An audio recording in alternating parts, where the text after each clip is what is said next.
So you mentioned Dwight Gooden. He had his number retired a few days ago. What do you think of that whole ceremony? It was great to see Doc looking good, talking well.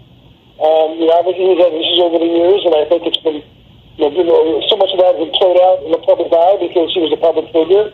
And for a long time, for 5, 6, 7 years, he was the singular most important athlete in New York, and both for his accomplishments, also for his rise and his falls, and he came all the way back before a no-hitter for the Yankees, and he won a couple of titles for them after his career was left for dead. And after that, subsequently had other relapses, but it was great for him to see him enjoy his moment, have that moment. I for one thought it was an absolute deserved honor to have the 16 retired, because I was there when Gooden's starts were must watch. You had to, and you didn't just have to watch them on TV. I mean, you had to make your way to the ballpark. I mean, the walk-up sales in those days for Gooden games was phenomenal. And in a lot of ways, he rescued the Mets from a really bad time in their franchise history and helped transform them to where, for about a 6 or 7 year period, they were by far the dominant baseball team in New York. So, kudos to him, and it was really good to see, in my view. Mets just won another series. They've won the last 10 of 13 games.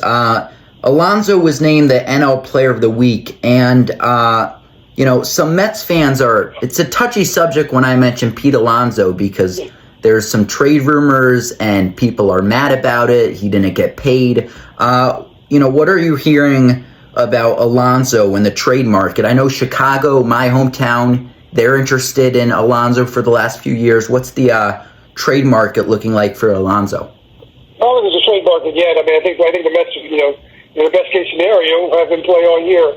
They're not looking to trade him. I mean, if they fill out of the race and sell 10 games under 500, I think they'd certainly ponder it just because of the haul he could bring. I think what the Mets plan on doing is competing all year with him in the middle of the lineup, and then at the end of the year, they'll see what his price tag is, and they'll see if they want to go there. Steve Cohen did that a couple of years ago with Brandon Nemo and signed him. And then a couple of years ago with Diaz and signed him. The Yankees obviously did the same thing with Aaron Judge, and they signed him. We shouldn't say that's what's going to happen, but unless the Mets fall hopelessly out of the race before the trading deadline, I don't think Pete's going to go anywhere this year. Remember asking both my mom and dad why we never travel to exotic lands. We only ever really visit friends. Nothing to tell when the summer ends.